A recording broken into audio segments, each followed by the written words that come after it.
আজকে আমি তোমাদের একটা খুব ইম্পর্টেন্ট বিষয় নিয়ে আলোচনা করব। বিষয়টা খুবই ছোট, কিন্তু আলোচনার ক্ষেত্রে একটু গল্পের ছলে আলোচনা করলে বিষয়টা তোমাদের কাছে আরো বেশি প্রাঞ্জল এবং আরো বেশি বুঝতে খুব সহজ সুবিধা হবে।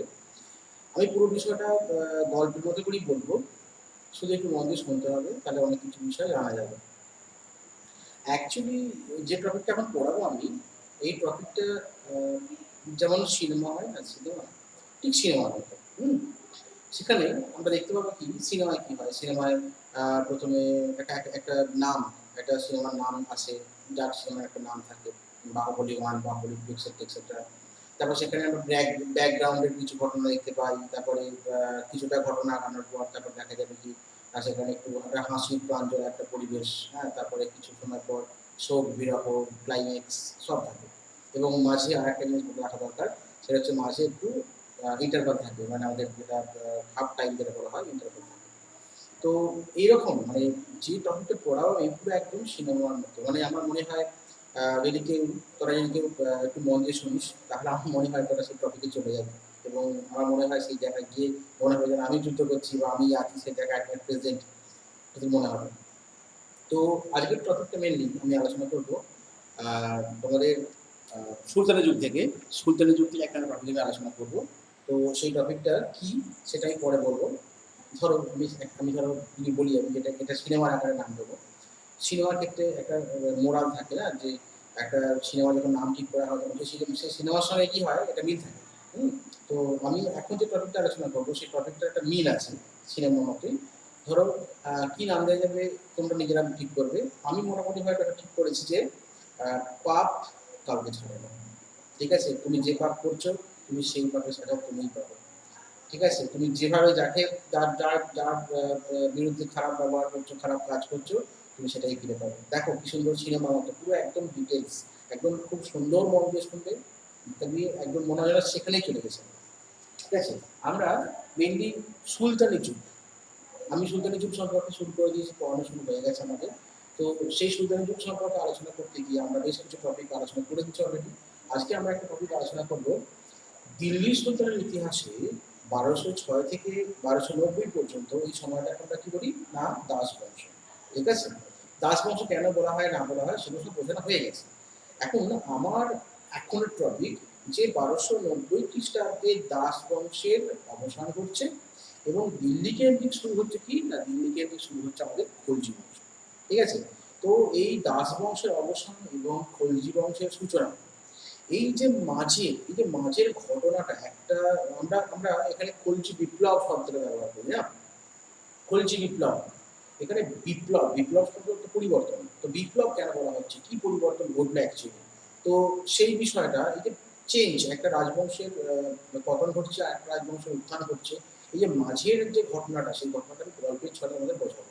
অনেকেরই এই জায়গাটা বুঝতে খুব অসুবিধা হয়, কারণ এই ওকে সিংহাসনে বসালো, ও ওকে সিংহাসন তুলতে গেলো তুললো, ও চক্রান্ত করলো, এই ব্যাপারগুলো ঘটে থাকে। তো সেই জায়গাটা বুঝতে অসুবিধা হয় বলে আমি একটু খুব সহজ সরল ভাষায় বোঝার চেষ্টা করছি। দেখো, দিল্লি সিংহাসনে আমাদের দিল্লির সিংহাসনে বলবনী বংশের প্রতিষ্ঠাতা ছিলেন কে, গিয়াস উদ্দিন বলবনী। তাহলে আমি শুধু লিখছি কি না, বলবনী। ঠিক আছে, এনার পুরো নাম কি না, এনার পুরো নাম হচ্ছে গিয়াস উদ্দিন বলবন। তো গিয়াস উদ্দিন বলবনের দুই ছেলে, কে না, গিয়াস উদ্দিন বলবনের দুই ছেলে। একজনের নাম মোহাম্মদ আর আরেকজনের নাম হচ্ছে বুকরা খান। ওকে, তাহলে তাহলে কি দেখলাম, গিয়াস উদ্দিন বলবনের দুই ছেলে, একজনের নাম হচ্ছে মোহাম্মদ মোহাম্মদ আর একজনের নাম হচ্ছে বুকরা খান। অতএব দিল্লির সিংহাসনে গিয়াসউদ্দিন বলবনের, মানে গিয়াসউদ্দিন বলবনের পর দিল্লির সিংহাসনে কে বসবে, তাহলে এই নিয়ে আমরা যদি দেখি যে সুলতানের জন্য কিন্তু জ্যেষ্ঠ অধিকার, মানে বড় ছেলেরই অধিকার স্বীকৃত হচ্ছে সুলতানের যুগে। তাহলে হিসাব মতো কে, হিসাব মতো বলবনের পর দিল্লির সিংহাসনে বসার অধিকারী হচ্ছে কে না, মোহাম্মদ। ওকে, আর যদি মোহাম্মদ না বসে তখন মুগরান। এবার বলবন আমরা আমরা দেখেছি যে ভারতের উত্তর পশ্চিম সীমান্ত দিয়ে বারবার মঙ্গল আক্রমণ ঘটেছে। বিশেষ করে সুলতানি যুগে ইসরোলের সময় সেই চেঙ্গিস খান আক্রমণের পর থেকে আস্তে আস্তে আস্তে আস্তে বলবনের সময় একাধিকবার, বলবনের সময় সবচেয়ে বেশি মঙ্গল আক্রমণ ভারতের উত্তর পশ্চিম সীমান্ত দিয়ে ঘটেছে। তো সেই মঙ্গল আক্রমণ প্রতিরোধের জন্য গিয়াসউদ্দিন বলবন উত্তর পশ্চিম সীমান্তের নিরাপত্তাটা খুব টাইট করেছিল, কারণ তিনি উত্তর পশ্চিম সীমান্তে পুরনো দুর্গগুলোকে সংস্কার করেছিল, তারপরে সেখানে নতুন দুর্গ স্থাপন করেছিলেন, সেখানে সৈন্য মোতায়েন করেছিলেন, এক্সেট্রা। তো এইগুলো থেকে হচ্ছেন গিয়াসউদ্দিন বলবন। তো বলবন উত্তর পশ্চিম সীমান্তের মঙ্গল আক্রমণ প্রতিরোধের জন্য তিনি কি করেছিলেন না, তিনি মোহাম্মদকে পাঠিয়েছিলেন না উত্তর পশ্চিম সীমান্তের মঙ্গল আক্রমণ প্রতিরোধের জন্য। তো মোহাম্মদ উত্তর পশ্চিম সীমান্তে মঙ্গল আক্রমণ প্রতিরোধ করতে গিয়ে মোহাম্মদ কি হচ্ছেন, মারা যাচ্ছেন। তাহলে বলবনের পর দিল্লির সিংহাসনে বসার একমাত্র অধিকারী ছিলেন না মোহাম্মদ, কিন্তু মোহাম্মদই মারা যাচ্ছেন। তাহলে মোহাম্মদ যদি মারা যাচ্ছেন, তাহলে এরপর দিল্লির সিংহাসনের উত্তরাধিকারী হিসেবে কে মনোনীত হলেন না বুখরা খান, তাই তো? মোহাম্মদ যেহেতু মারা গেছেন তাহলে বুখরা খান দিল্লির সিংহাসনের উত্তরাধিকারী হিসেবে মনোনীত হলেন। এটা হচ্ছে নর্মাল। কিন্তু যখন গিয়াসউদ্দিন বলবন জীবিত অবস্থাতে বুখরা খানকে প্রশ্ন করছে যে দিল্লির সিংহাসনে কি তুমি বসবে, তখন বুখরা খান শাসন করছে বাংলায়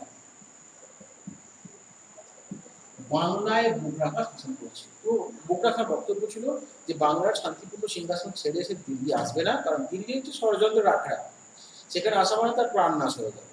তো এই ভয় হোক যে কোনো কারণে হোক, বুখরা খান ডাইরেক্টলি বারণ করে দিল যে আমি দিল্লির সিংহাসনে বসবো না। তখন গিয়াসউদ্দিন বলবন ঠিক করলো যে মোহাম্মদ যেহেতু মারা যাচ্ছেন, বুখরা খান যেহেতু সিংহাসনে বসতে চাইছেন না, তাহলে এরপর সিংহাসনে কি হবে না, এদের ছেলেমেয়েরা। এখানে মোহাম্মদের সন্তান যার নাম ছিল কাইখুসরু, মোহাম্মদের সন্তানের নাম হচ্ছে কাইখুসরু। ওকে। আর বুখরা খান সন্তানের নাম হচ্ছে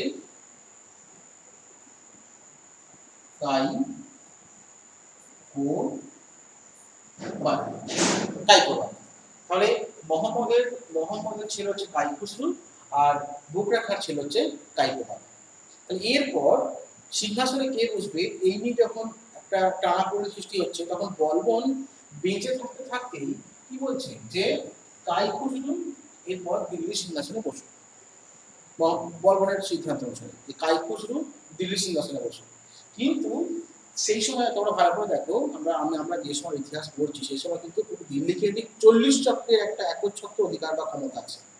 গিয়াসউদ্দিন বলবন নিজেও 40 চক্রের একজন প্রভাবশালী ব্যক্তি ছিলেন। পরবর্তীকালে তিনি তার প্রভু বলো বা তার জামাই বলো নাসিরউদ্দিন মাহমুদ শাহকে সিংহাসন থেকে সরিয়ে বা হত্যা করে দিল্লির সিংহাসনে বসছিলেন। কিন্তু গিয়াসউদ্দিন বলবন 40 চক্র ভেঙে দিলেও সেই সময় কিন্তু পুরোপুরি 40 চক্র প্রভাব খর্ব হয়নি বা ভেঙে যায়নি। তো দিল্লির যারা উচ্চপদস্থ আমিররা বা যারা কোতোয়াল বা যারা উচ্চপদস্থ প্রভাবশালী ব্যক্তি ছিলেন, তারা কিন্তু কাইখুসরু সিংহাসনে বসার তীব্র বিরোধিতা করে এবং তারা ডিসিশন নেন যে বলবনের নাতি অর্থাৎ বুখরা খান সন্তান কাইকোবাদ দিল্লির সিংহাসনে বসবে। তাহলে কি করে বুঝতে পারলে? তাহলে অ্যাকচুয়ালি দিল্লির সিংহাসনে বসার কথা ছিল মোহাম্মদ মঙ্গল আক্রমণ প্রতিরোধ করতে গিয়ে মারা যাওয়ার পর সিংহাসনের দাবি আসে কার কাছে না বুখরা খান কাছে। কিন্তু বুখরা খান বাংলার শান্তিপূর্ণ নিরাপদ জায়গা ছেড়ে তিনি দিল্লি আসতে চাইছিলেন না। এই কারণে নেক্সট সিংহাসনে বসার দাবি আসে কার কাছে, কাইখুসরুর কাছে। কিন্তু দিল্লির আমির ওমরাহ বা প্রবীণ যারা আমির ওমরাহ ছিল বা অভিজাত ছিল, তারা ডিসিশন নিয়েছিল যে কাইখুসরু নয়, কাইকোবাদ দিল্লির সিংহাসনে বসবে। এবার এই কাইকোবাদ দিল্লির সিংহাসনে বসার ক্ষেত্রে সেই সময় দিল্লির একজন প্রভাবশালী কোতোয়াল মানে নগর রক্ষক বা নগরের যিনি শাসন দেখাশোনা করেন, তার নাম হচ্ছে ফকর উদ্দিন।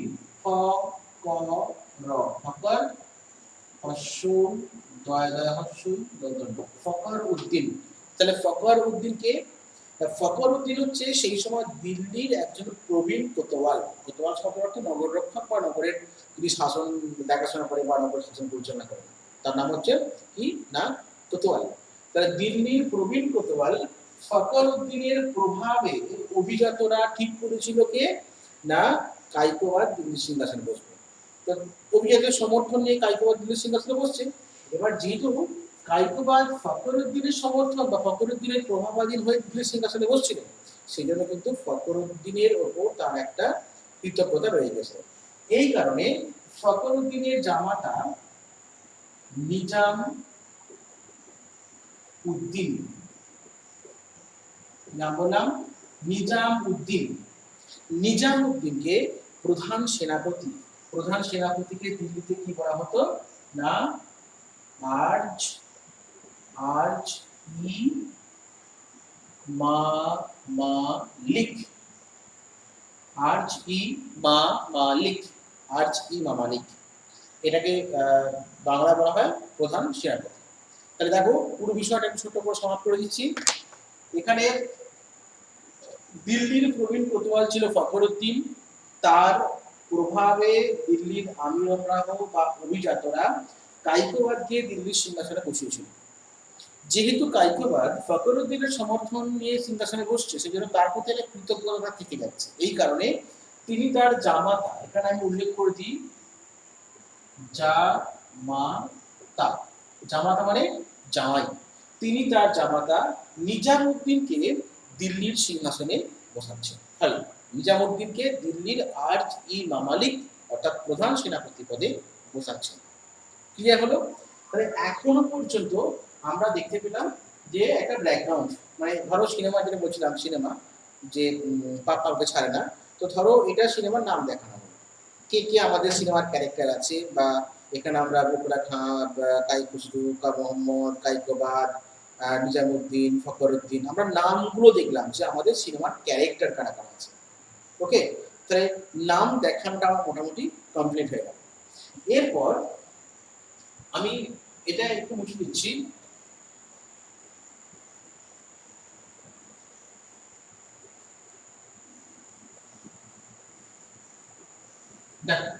তাহলে এখনো পর্যন্ত দিল্লির সিংহাসনে কে আছে? না, দিল্লির সিংহাসনে আছে কাইকোবাদ। দিল্লির সিংহাসনে বসে আছেন আমাদের কাইকোবাদ, সম্রাট বা সুলতান কাইকোবাদ। তাহলে কাইকোবাদ যখন দিল্লির সিংহাসনে বসছেন তখন তার বয়স খুবই অল্প, মানে তিনি কিশোর, অল্প বয়সে। এবার বয়স অত্যাধিক কম হওয়ার কারণে তার আমোদ প্রমোদ বিলাস এইসবে তার প্রচন্ড মন ছিল, ফলে রাজকার্যে তার মনোযোগ ছিল না। এই কারণে কাইকোবাদ নিজের এই বিলাসিতা জীবন কাটানোর জন্য দিল্লি থেকে বা দিল্লির অনতি দূরে বা কাছে যমুনা নদীর তীরে একটা গ্রাম ছিল যার নাম ছিল কালঘিরি। ঠিক আছে, যমুনা নদীর তীরে একটা গ্রাম ছিল যার নাম ছিল কালঘিরি। তো এই কালঘিরি গ্রামে তিনি একটি দুর্গ নির্মাণ করেছিলেন। ঠিক আছে, এই কালঘিরি গ্রামে তিনি একটি দুর্গ নির্মাণ করলেন এবং এই দুর্গে তিনি এসে দিল্লির জনগণের অলক্ষ্যে, মানে দিল্লির জনগণের থেকে অনেক দূরে চলে গেছেন কালঘিরিতে, সেখানে একটা প্রাসাদ নির্মাণ করেছিলেন এবং সেই প্রাসাদে তিনি বিলাসিতায় সুরাপান এক্সেট্রা এক্সেট্রা, মানে বাইজি নাচ, এসব তিনি একদম পুরো বিভোরে ঢুকে আসেন। তাহলে ভালো করে লক্ষ্য করে দেখো, কাইকোবাদ হচ্ছে দিল্লির সম্রাট বা দিল্লির সুলতান, কিন্তু তিনি দিল্লিতে নেই, তিনি দিল্লি থেকে অনেক দূরে বা একটা ডিস্টেন্সের মধ্যে যমুনার তীরে কালঘিরি নামক একটা গ্রামে, যেখানে একটা দুর্গ নির্মাণ করে তিনি বিলাসিতায় জীবনযাপন করছেন। তাহলে আমরা দেখছি কি, দিল্লির যে সিংহাসন সেটা ফাঁকা, তাই তো?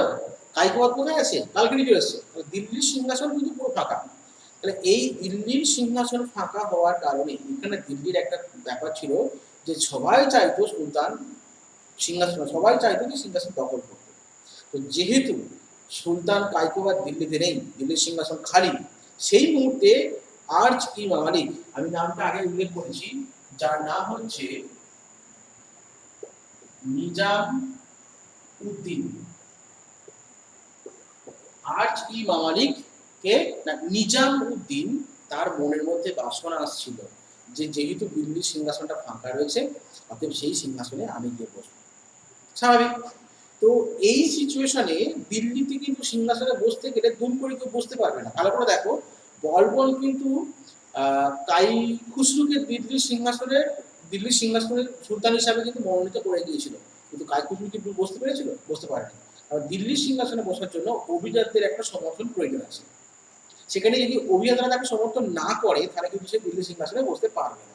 এটা কিন্তু দিল্লির কি বলবো রুলস বলো বা দিল্লির রীতি বলো বা দিল্লির নিয়ম কারণ বলো যা বলো সেটা বুঝবো। তাহলে নিজামুদ্দিন ফট করে ধরো কাইকোবাদ ধরো কালঘির দুর্গে গিয়ে সেখানে বিরাট পাঠানো দিন কাটাচ্ছে।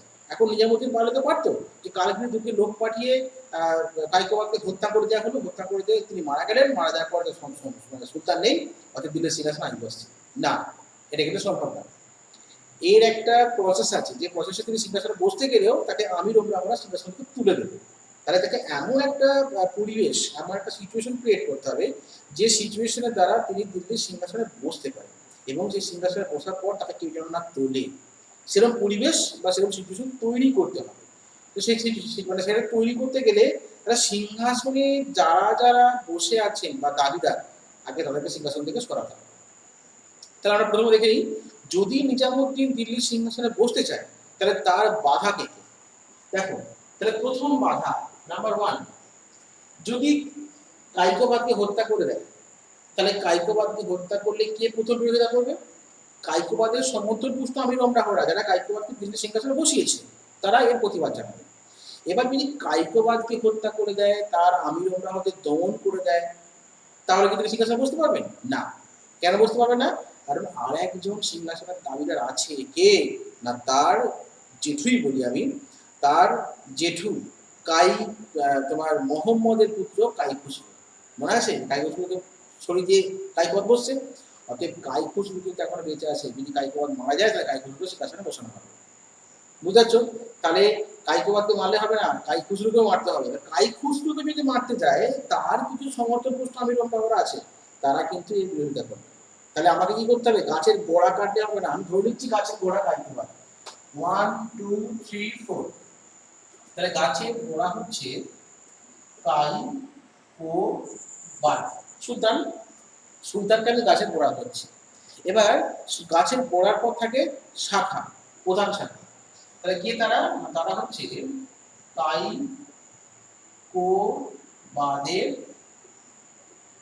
সমর্থক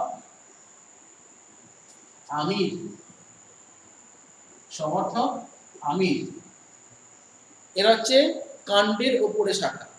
তার উপরে যদি আমি যাই, ডালপালা, কারা আছে? ডালপালা কি না কাই খুসরু, যদি কাইকোবাদকে হত্যা করে দেওয়া হয় তাহলে এই সিংহাসনে বসবে খুসরু। আর কাই খুসরুর পাতা কারা? পাতা মিন্স একে সমর্থন করে যারা, তারাকে না কাই খুসরুর সমর্থক আমির। দেখো, তাহলে যদি নিজামুদ্দিন দিল্লির সিংহাসনে বসতে যায় তাহলে তাকে কোন কোন সমস্যার সম্মুখীন হতে হবে একটা একটা দেখো। প্রথমে তাকে কাই খুসরুর আমিরদেরকে সরাতে হবে। তাহলে আমিরদের সরানো মানেই কাই খুসরু বলে বলবে। তাহলে কাই খুসরুর আমিরদের প্রথম সরাতে হবে, তারপরে কাই খুসরুকে সরাতে হবে, তারপরে কাইকোবাদের সমর্থক আমিরদের সরাতে হবে, তারপরে সুলতান টার্গেট। বুঝলে? এইভাবে তাকে একটা পরিবেশ তৈরি করে দিল্লির সিংহাসনে বসতে হবে। এবার যে ঘটনাটা বললাম সহজ জিনিস নয়, দিল্লিতে এত আমির ওমরাহ, এত মন্ত্রী পরিষদ সব আছে, তারা এদেরকে সরিয়ে দিলে তারা মেনে নেবে? কখনো না। একটা প্রসেস আছে, একটা নিয়ম আছে, সেই নিয়ম আগাতে হবে এবং এদেরকে আস্তে আস্তে পরিকল্পনা করে সরাতে হবে। তো নিজামুদ্দিন সুন্দর একটা চক্রান্ত করল। এবার সিনেমা যাচ্ছে কোন দিকে না, সিনেমার চক্রান্ত শুরু হচ্ছে। ঠিক আছে, কি চক্রান্ত? ক্লাইম্যাক্স আস্তে আস্তে উঠছে। দেখো, প্রথমে কি আছে, নিজামুদ্দিন দিল্লির সিংহাসনে বসতে গেলে প্রথমে সরাতে হবে কাই খুসরুর সমর্থক পুষ্ট আমিরদের। কোনো ব্যাপারই না, কাই খুসরুর সমর্থক পুষ্ট আমিরদের ছোট ছোট কারণে, ছোট ছোট প্রবলেমসে, ছোট ছোট ভুল ত্রুটিতে তাদের সবকটাকে তাদের পদ থেকে সরিয়ে, কোনো ব্যাপার না, ছোট্ট ভুলের জন্য তারা কাই খুসরু, নিজামুদ্দিন কাই খুসরুর আমিরদের উচ্চ পদ, সুযোগ সুবিধা, ক্ষমতা, সম্পত্তি সব কেড়ে নিল। তাহলে কাই খুসরুর সমর্থক পুষ্ট আমির অমরাবতের প্রভাব খর্ব হলো। কেটে গেল। নেক্সট কে আছে? নেক্সট আছে কাই খুসরু নিজে। তো সুলতান কাইকোবাদকে বোঝানো হলো যে কাই খুসরু নাকি মঙ্গলদের সঙ্গে হাত মিলিয়েছে এবং মঙ্গলদের সঙ্গে ষড়যন্ত্র করেছে, সেই ষড়যন্ত্র করে মঙ্গলদের দিল্লি আক্রমণের জন্য নাকি তিনি ষড়যন্ত্র করছে। তাহলে মঙ্গলদের আক্রমণের জন্য ষড়যন্ত্র করছে, তার মানে রাজদ্রোহিতার কাজ করছে। আর রাজদ্রোহিতার কাজের সাজা কি? না, রাজদ্রোহিতার কাজের সাজা হচ্ছে ফাঁসি বা মৃত্যু, যা বলবো।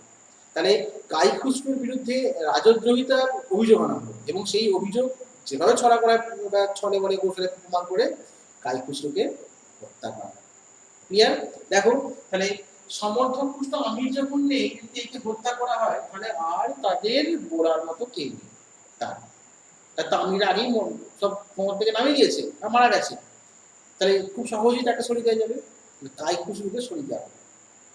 নেক্সট টার্গেট হচ্ছে কাইকোবাদের সমর্থক পুষ্ট আমির।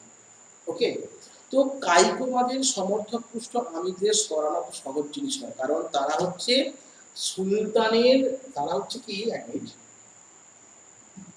তারা হচ্ছে সুলতানের সমর্থন পুষ্ট আমির।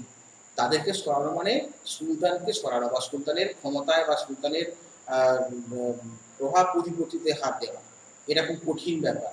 তো নিজামুদ্দিন খুব সুন্দর চক্রান্ত করে বুদ্ধিমত্তার সঙ্গে কাইকোবাদের সমর্থন পুষ্ট আমিরদের সবাইকে চিঠি পাঠালো বা সংবাদ যা বলবো, চিঠি পাঠালো কি না, সুলতান এমার্জেন্সি সবাইকে, মানে আপদকালীন সবাইকে রাজসভায় ডেকেছে।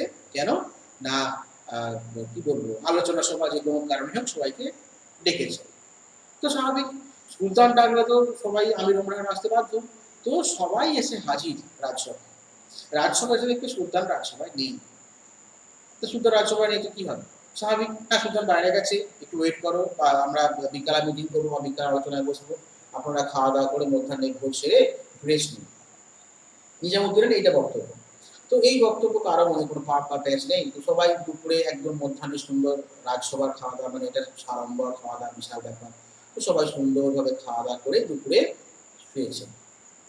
সেই যে শুয়েছে আর কাউকে উঠতে হয়।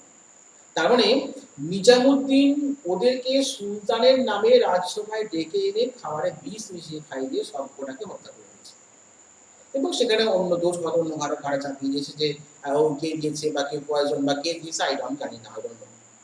তো এইভাবে কাইকোবাদের সমর্থন পুষ্ট আমিরদেরকেও রাস্তা থেকে সরিয়ে দিল। এতক্ষণ পর্যন্ত প্রায় কাইকোবাদের সমর্থন পুষ্ট আমিরা রাস্তা থেকে সরে গেছে। নেক্সট টার্গেট কি? এবার কি নেক্সট টার্গেট? সুলতান নিজে। ভালো করে বোঝো, সুলতান নিজে এবার নেক্সট টার্গেট। এই যখন এবার সুলতানের হত্যার পালা, সুলতানকে হত্যা করবে কে? নিজামুদ্দিন। চক্রান্ত অলরেডি রেডি হয়ে গেছে যে কিভাবে সুলতানকে হত্যা করবে। এই সিচুয়েশনে কাইকোবাদের, এখানটা বুঝে নিচ্ছি আমি, কাইকোবাদের পিতা ছিলেন কে না, বুখরা খান। তারপরে বলেছিলাম কাইকোবাদের পিতা হচ্ছে বুখরা খান। তিনি কোথায় আছেন? তিনি আছেন বাংলায়। বাংলাকে কেন্দ্র করে তিনি শাসন, বাংলার সিংহাসনে তিনি বসে আছেন। তো বুখরা খাঁ গুপ্তচর মারফত দিল্লির সমস্ত ঘটনা, এ যাবৎ যা কিছু ঘটেছে, নিজামুদ্দিনের চক্রান্ত, কাইখুসরো সমর্থকদের সঙ্গে তার ব্যবহার, কাইকোবাদের সমর্থক আমিরদের হত্যা, সমস্ত কিছু খোঁজ খবর কিন্তু বুখরা খাঁ গুপ্তচর মারফত বাংলা থেকে খোঁজ খবর রাখছিল। এতক্ষণ পর্যন্ত সে কিন্তু কোনো প্রতিবাদ বা কোনো কথা বলেনি। কিন্তু এবার টার্গেট কে? না, এবার টার্গেট হচ্ছে তার ছেলে কাইকোবাদ। স্বাভাবিক, তাহলে সন্তান এবার টার্গেট, তার সন্তানের জীবন বিপন্ন। এই সিচুয়েশনে বুখরা খাঁ আর নিজেকে রাখতে পারলেন না। ছেলেকে যদি বলতে যায় তাহলে ছেলে শুনবে কিনা সেটা একটা প্রশ্নের বিষয়। এবার বুখরা খাঁ যদি দিল্লির দিকে অগ্রসর হয়ে আসে, তাহলে সমস্ত সেনাবাহিনী কার হাতে? সমস্ত সেনাবাহিনী নিজামুদ্দিনের হাতে, কারণ নিজামুদ্দিন ছিল সেই সময় ব্রিটিশ সেনাপতি। তাহলে ইচ্ছা করলে নিজামুদ্দিন সেনা নিয়ে বুখরা খাঁকে আক্রমণ করতে পারে, তাই তো? তো বুখরা খাঁ কিন্তু মানে খালি হাতে এলেন না। বুখরা খাঁ তার ছেলে কাইকোবাদকে বলতে মানে বোঝানোর জন্য সসৈন্যে বাংলা থেকে দিল্লির দিকে রওনা হলো। কারণ জানতো বুকরা খাঁ যে নিজামুদ্দিন ইচ্ছা করলেই কিন্তু বুকরা খাঁকে আক্রমণ করে মারতে পারে, তাকে সাপোর্টে নিয়ে যেতে পারে। কি বলতে বুঝেছো, তাকে সাপোর্ট নিয়ে আসতে হবে। তাহলে এই সিচুয়েশনে যখন বুকরা খাঁ তার ছেলে, তাহলে বুকরা খাঁ বাংলা থেকে তার ছেলে কায়কোবাদকে বোঝানোর জন্য দিল্লির দিকে অগ্রসর হচ্ছে। তাহলে বুকরা খাঁ দেখো ছেলের প্রাণ নাশের সিচুয়েশন তৈরি হয়ে গেছে। তো বুকরা খাঁ কায়কোবাদকে বোঝানোর জন্য দিল্লির দিকে যখন অগ্রসর হচ্ছে, তখন নিজামুদ্দিন দেখো চক্রান্ত কিরকম, নিজামুদ্দিন কি করছে, নিজামুদ্দিন করছে কায়কোবাদের কানে এসে তাকে বলছে তোমার পিতা বুকরা খাঁ বাংলা থেকে সশরীরে দিল্লির দিকে আসছে, কেন দিল্লি দখল করো। বুঝতে পারলেন? তাহলে বুকরা খাঁ আসছিল কোন উদ্দেশ্য নিয়ে, বুকরা খাঁ আসছিল কি নিজের ছেলে কায়কোবাদের প্রাণ বাঁচানোর জন্য তাকে বোঝাতে। কিন্তু নিজামুদ্দিন পুরো বিষয়টাকে পুরো ঘুরিয়ে দিল, পুরো ঘুরিয়ে দিয়ে কি বললো না তোমার পিতা বুকরা খাঁ দিল্লির দিকে সশরীরে অগ্রসর হয়েছে কেন দিল্লি দখল করে বলে। কায়কোবাদ কৈশোর বয়সে বা তার অল্প বয়স, তার বোঝার ক্ষমতা সেই মুহূর্তে হয়নি রাজনীতি কি বা রাজনৈতিক তত্ত্ব কি, কোথায় কূটনীতি প্রয়োগ করতে হয় সেটা সে জানে না। এই কথা শোনা মাত্রই পুরো বুকরা খাঁ মাথা সেই রক্ত চলে যাওয়ার সিচুয়েশন, যে এতদিন তাকে যখন বলা হচ্ছিল দিল্লির সিংহাসনে বসো বসো বসো, তখন সে দিল্লির সিংহাসনে বসলো না। আর যখনই সে দিল্লির সিংহাসনে বসে একটু শান্তির জীবন একটু আড়ম্বর জীবনযাপন করছে, তখনই তার নজরে পড়ে গেল। এই জন্য বুকরা খাঁ প্রচুর রেগে গেল, কায়কোবাদ প্রচুর রেগে গেল। তাহলে বুকরা খাঁ বাংলা থেকে সশরীরে যাচ্ছে কোথায়, সশরীরে যাচ্ছে দিল্লির দিকে। আর ওখানে কায়কোবাদ নিজামুদ্দিন কায়কোবাদকে ভুল বুঝিয়ে দিয়েছে, ভুল বুঝিয়ে দেওয়ার পরে নিজামুদ্দিনের সাপোর্টের সেনা নিয়ে ওইখান থেকে কায়কোবাদ সোজা চলে আসছে কথা বুকরা খাঁ দিকে। পিতা এবং পুত্রের যুদ্ধের সিচুয়েশন তৈরি হয়ে গেল, দুজনে যুদ্ধক্ষেত্রে উপস্থিত, যুদ্ধ হবে। যুদ্ধ তো দুর্গ শুরু হয়ে যায় না, আগে যুদ্ধ শুরু হওয়ার সময় দুই পক্ষের দুই দূত আসে, কেন যুদ্ধ করতে এসছে, কি তার দাবি, সেগুলো নিয়ে আলোচনা হয়। যখন তার দাবি দাবা নির্মাণ হয় না তখন যুদ্ধ শুরু হয়।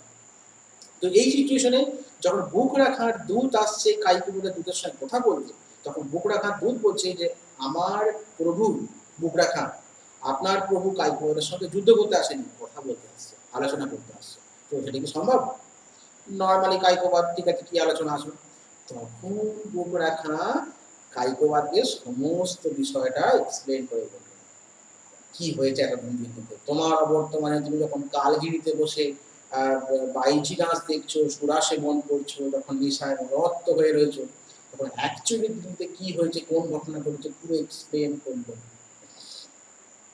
কিন্তু কায়কোবাদ কিছুই বিশ্বাস করছে না, সে নিজামুদ্দিনের প্রতি এতটাই অন্ধ যে কায়কোবাদ বুকরা খাঁর কোনো কথায় বিশ্বাস করছে না। বুকরা খাঁ বলল আমি যুদ্ধ করতে আসিনি, আমি ফিরে চলে যাচ্ছি। তো এই কায়কোবাদ আর বুকরা খাঁর একটা সাক্ষাৎকার, এই সাক্ষাৎকার নিয়ে একটা গ্রন্থ লেখা হয়েছিল খাজা, আমার এই মুহূর্তে গ্রন্থটা মনে পড়ছে না, তোমরা টেক্সট করে দেখে আমার ফটো সঙ্গে দেখে নেবে আসলে লেখা, এই মুহূর্তে মনে পড়ছে না বই নামটা। উভয় সাক্ষাৎকার নিয়ে একটা গ্রন্থ লেখা হয়েছিল, কোনো দিল্লির একজন কোনো নিজামি বা কেউ লিখেছিল। তো যাই হোক, তো উভয়ের সাক্ষাৎকার হওয়ার পর বুকরা খাঁ বলল আমি যুদ্ধ করতে রাজি নয়, আমি বাংলা ফিরে যাচ্ছি, তুমি তোমার দিল্লি নিয়ে শান্তি ব্যাস। তো বুকরা খাঁ তাহলে কায়কোবাদ এগিয়ে এলো, বুকরা খাঁ এগিয়ে এলো, উভয়ের মধ্যে কথাবার্তা হলো, যুদ্ধ হলো না। বুকরা খাঁ চলে এলো কোথায় না, বুকরা খাঁ আবার বাংলায় ফিরে চলে, বুকরা খাঁ আবার বাংলায় ফিরে চলে। গল্প কিন্তু ভালো আগাচ্ছে, ঠিক আছে? দেখো পুরো পুরো গল্পের মতো আমি আলোচনা করছি, তোমাদের বোঝার সুবিধা। এত এইভাবে হয়তো টেক্সট বই দেওয়া নেই, টেক্সট বই তোমরা এখন পাবে বিক্ষিপ্তভাবে ছোট ঘটনাগুলো উল্লেখ করা হয়েছে। আমি সেগুলোকে নিয়ে দেখো টেক্সট বই যেভাবে লেখা থাকে সবসময় সেগুলো গল্পের আকারে হয় না।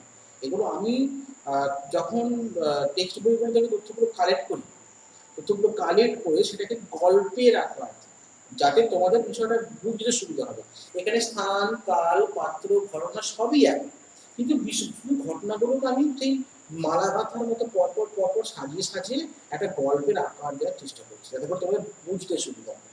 ওকে, তাহলে এখান পর্যন্ত আমরা দেখলাম যে কায়কোবাদ আর বুকরা খাঁ সাক্ষাৎ হয়ে গেছে, দুজনের সাক্ষাতে কোনো যুদ্ধ হয়নি, বুকরা খাঁ ফিরে চলে এসেছে, কায়কোবাদ দিল্লি ফিরে চলে গেছে। কিন্তু যদি তোমাকে কেউ বলে তোর এই বন্ধুটা তোর পিছনে তোর পিঠ তোর নামে সমালোচনা, তোর হয়তো ওই অবিশ্বাস হবে, তো আমার এই বন্ধুটা এরকম হতে পারে, কিন্তু দেখা যাবে কি তোর মনের মধ্যে না কোথায় খটখট করবে, এটা যেন কোথাও একটা হৃদয়ে লাগবে জায়গাটা। সত্যি কি তাই? সত্যি কি তাই? তো তো মনেই হলো যে একবার তো আমি পরীক্ষা করে দেখি, হবেই। যদি কারো সম্পর্কে কাউকে সমালোচনা করা হয় মনের মধ্যে একটু খটকা ঠেকবেই, এবং সে কোথাও না কোথাও একটু সন্দেহ তার মধ্যে থাকবেই। তো বুকরা খান কাইকোবাদকে যে কথাগুলো বলে গেছে সেগুলো কাইকোবাদ সেই মুহূর্তে হুবহু উড়িয়ে দিল যে না এর হতে পারে না, কিন্তু দিল্লি ফিরে আসার পর তার মনের মধ্যে এবার প্রশ্ন জাগলো, সত্যি কি তাই? ঘটনাগুলো তো ঘটেছে, কে ঘটিয়েছে সেটা তিনি জানেন না, ঘটনাগুলো ঘটেছে। তো তখন কাইকোবাদ এবার সমস্ত বিষয়টা গুপ্তচর বা বিভিন্ন যারা ভেতরের লোক থাকে তাদের মারফত খোঁজ খবর নিয়ে বিষয়টা জানার চেষ্টা করলো। যখনই জানার চেষ্টা করলো তখন সত্য ঘটনা আস্তে আস্তে আস্তে আস্তে উঠে গেল।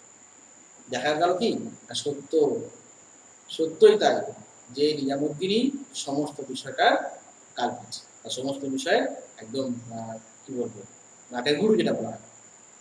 তো যখনই কাইকোবাদ জানলো যে নিজামুদ্দিন সমস্ত কিছু শত্রু, তখন কিন্তু আর তিনি একটু কাল বিলম্ব না করে ঠিক সেম নিজামুদ্দিনকে একদিন ডাকলেন, ডেকে বললেন এসো আমার রাজপ্রাসাদে, তোমার আমন্ত্রণ রইল। তো নিজামুদ্দিনকে রাজপ্রাসাদে ডেকে ঠিক সেম প্রসেসে, ঠিক যেমন নিজামুদ্দিন কায়িকবাদের সমর্থন পুষ্ট আমিরদেরকে ডেকে আমন্ত্রণে খাবারে বিষ মিশিয়ে খালি হত্যা করলো, ঠিক সেম ভাবে তোমার নিজামুদ্দিনকেও কিন্তু কায়িকবাদ তার রাজসভায় ডেকে আমন্ত্রণ জানিয়ে তার খাবারে বিষ মিশিয়ে তাকে হত্যা করলো। দেখো সিনেমা শুরু হওয়ার আগে কি বলেছিলাম না, সিনেমা শুরু হওয়ার আগে বলেছিলাম যে পাপ কাউকে ছাড়ে না, তুমি যে পাপ করবে তোমাকে সেই পাপে সেই ফল ভোগ করতে হবে। হলো কি তাই? নিজামুদ্দিন যে পাপ করেছিল, কায়িকবাদের সমর্থন পুষ্ট আমাদের বিষ খাই হত্যা করেছিল, ঠিক সেম ভাবে দেখো আজকে নিজামুদ্দিনকেও কিন্তু কায়িকবাদ বিষ খাই হত্যা করে। তাহলে তুমি যে পাপ করেছো তোমাকে সে পাপে সাজা করতে হচ্ছে। কি মনে হচ্ছে সিনেমা শেষ, ভিলেন মারা গেল তাই তো? মানে যিনি ভিলেন ছিলেন তিনি মারা গেলেন, নিজামুদ্দিন তো ভিলেন এখানে নেই, আর হিরো যদি হিরোর কথা বলি কায়িকবাদ হিরো, ঠিক আছে? এখানে এখানে কোনো নায়িকা নেই অবশ্য। তবে নিজামুদ্দিন ভিলেন মারা গেল, তাহলে ভিলেন মারা যাওয়া মানে গল্প শেষ হয়ে গেল না, এটা ইন্টারভাল হলো। ভিলেন এখনো পর্যন্ত আমাদের এই সিনেমায় বেরোয়, আমাদের এই গল্পে অ্যাকচুয়ালি যে প্রকৃত ভিলেন, যে প্রকৃত সমস্ত কিছু মানে বিষয় মানে নেগেটিভের সঙ্গে যুক্ত, যিনি ক্ষমতা দখল করবেন, সঙ্গে মানে নৃশংস বা জঘন্য কাজগুলো করবেন, তিনি কিন্তু এখনো আমাদের পর্দায় আসেন, তিনি এবারে বেরোবেন। তো এটা হচ্ছে আমাদের ইন্টারভাল, ঠিক আছে? এই ভিডিওটাতে আমি এটুকুই আলোচনা করলাম। নেক্সট ভিডিওয়ে বা নেক্সট যখন আমি আলোচনা করবো, মানে এই যেটা আলোচনা করলাম এর থেকেও এরপরে আরো আরো আরো প্যাথেটিক ঘটনাগুলো আসছে, এরপরে ক্লাইমেক্স আসবে, শুধু দুঃখ যন্ত্রণা আর নৃশংসতা। নৃশংসতা মানে যে কতটা নৃশংস হতে পারে ঘটনাগুলো, মানে বললে না গাছ শিউড়ে উঠবে, তোদের গাছ শিউড়ে উঠবে। ঠিক রাজনীতিতে কত কিছু খারাপ জিনিস ঘটে, সিংহাসন পাওয়ার জন্য কি না মানুষ কত না কত মানে জঘন্য কাজ করতে পারে। এর পরের ঘটনাটা খুব সুন্দর, আরো প্যাথেটিক এবং আরো কি বলবো ইমোশনাল পূর্ণ, শুনলে খুবই কষ্ট হবে। ওকে, নেক্সট ঘটনাটা নেক্সট ভিডিও, এখন আমি এটা আলোচনা করছি না, এটা অনেকটা হয়ে গেছে, এটা ছোট্ট করে আলোচনা করলাম। নেক্সট পার্ট কাউকে ছাড়ে না পার্ট 2, এটা পার্ট 1 হলো, নেক্সট হবে পার্ট 2। এবং প্রথম যে ঘটনাটা আমি আলোচনা করলাম এর থেকে পার্ট 2 এর ঘটনাটা আরো বেশি এক্সাইটেড। ওকে, এটাই টুকু। ওকে।